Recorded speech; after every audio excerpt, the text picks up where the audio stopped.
मैं इंट्रोड्यूस करना चाहूँगा हमारे सर डॉक्टर आलोक गुप्ता जी को।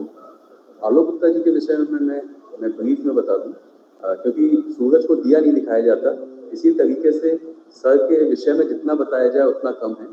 डॉक्टर साहब BTech, MTech, PhD mechanical engineering से हैं और डॉक्टर आलोक गुप्ता जी ने कई इंस्टीट्यूट में एज ए डायरेक्टर बहुत लंबे समय से काम किया है और अब हमारे इंस्टीट्यूट को और बहुत सारे इंस्टीट्यूट्स को, बच्चों को इंटेलेक्चुअल प्रॉपर्टी राइट्स के विषय में अपने एक्सपर्टाइज से गाइड कर रहे हैं। और sir as a patent expert भी पेटेंट ऑर्गेनाइजेशंस के साथ जुड़े हुए हैं और हमारे IICD के साथ भी सर जुड़े हुए हैं।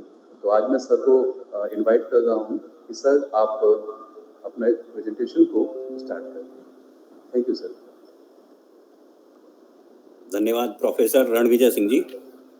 और Vivekananda college of technology and management Aligarh में जितने भी छात्र छात्राएं और सम्मानित प्रोफेसर्स इस वेबिनार में जुड़े हुए हैं, उन सभी का मैं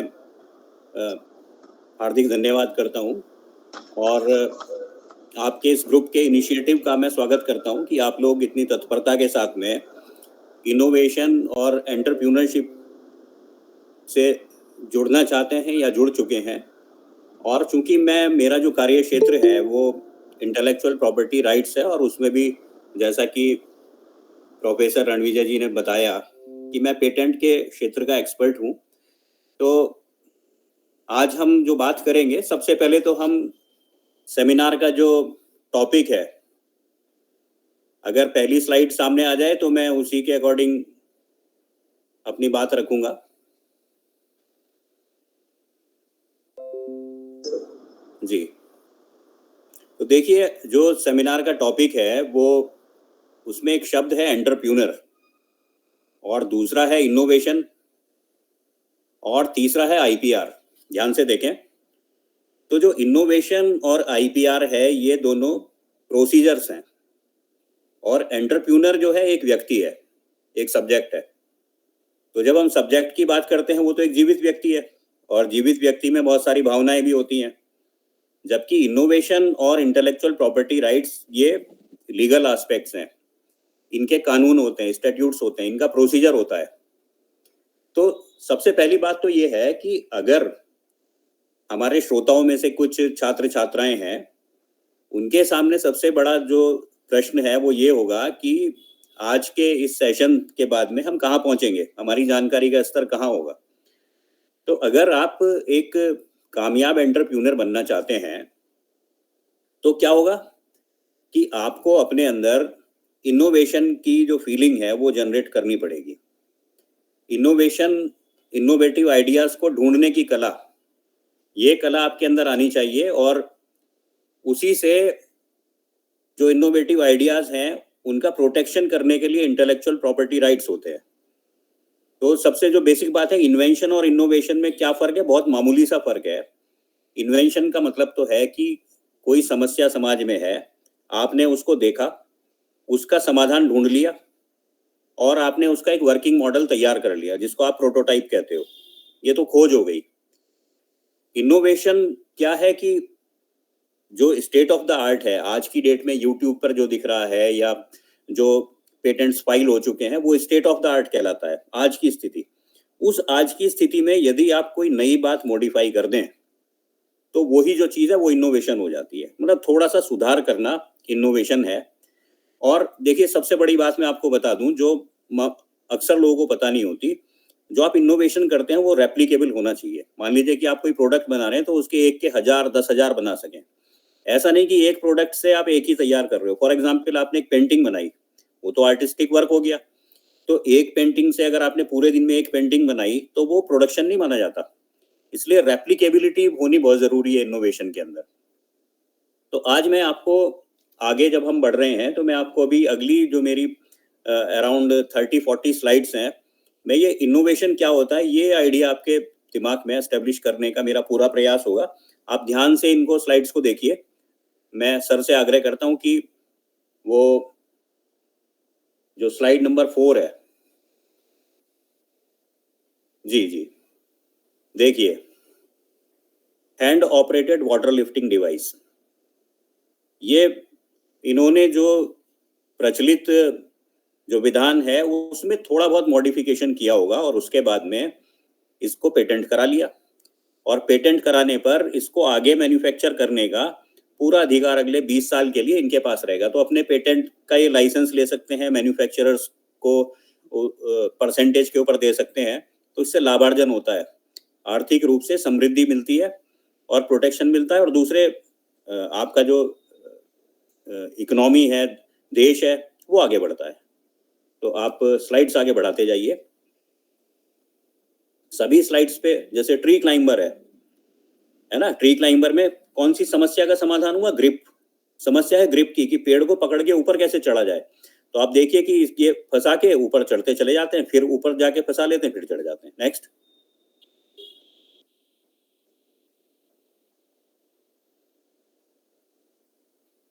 जी, मोटरसाइकिल बेस्ड ट्रैक्टर। देखिए नाम से ही आपको पता लग रहा है कि कॉम्बिनेशन करके और एक प्रोडक्टिव चीज है। तो ये भी हमारे देश के अंदर किसी कृषक ने इसको तैयार किया था, और उसके बाद में आगे भी मॉडिफिकेशन होते रही। जो स्लाइड्स हैं अराउंड ये 6-7 साल पहले की इन्वेंशन मैंने इसमें शामिल की हैं, जिससे कि आपको थोड़ी सी इनसे फैमिलियरिटी लगे। नेक्स्ट, अभी शुरू में तो कृषि की आएंगी, एग्रीकल्चरल, क्योंकि हमारा जो वेस्टर्न यूपी है, आपका जो अलीगढ़ का जो इलाका है, उसकी जो नेचर है उसमें एग्रीकल्चरल इफेक्ट भी काफ़ी है। तो मैंने ऐसे प्रोडक्ट्स आज चुने हैं। मैंने आर्टिफिशियल इंटेलिजेंस या इंटरनेट ऑफ थिंग्स के टॉपिक नहीं लिए, जिससे कि समझने में आसानी हो। तो मैं आग्रह करूंगा सर से कि थोड़ा स्पीडली इनको स्लाइड्स को आगे बढ़ाएं। सिर्फ बच्चे ये समझ लें कि इनोवेशन में क्या होता है, किसी चीज में सुधार किया जाता है। देखिए बीज बोने की मशीन है। नेक्स्ट,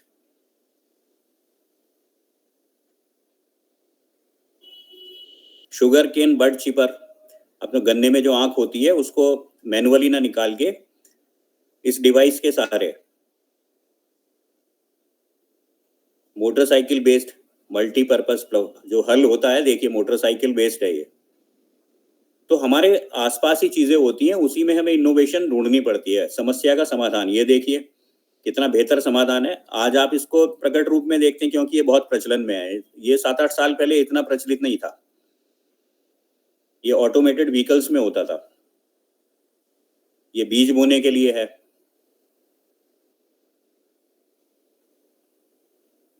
ये देखिए, ये महिलाओं का जो शारीरिक उत्पीड़न होता था उसको रोकने के लिए डिवाइस एक छात्र ने बनाई थी। उसका मैं बाद में आपको दिखाऊंगा कि उसकी कितनी उम्र थी, आगे की स्लाइड्स में आएगा वो। ये देखिए, जो विकलांग व्यक्ति है उसको झटके ना लगे, इस समस्या का समाधान ढूंढा गया है।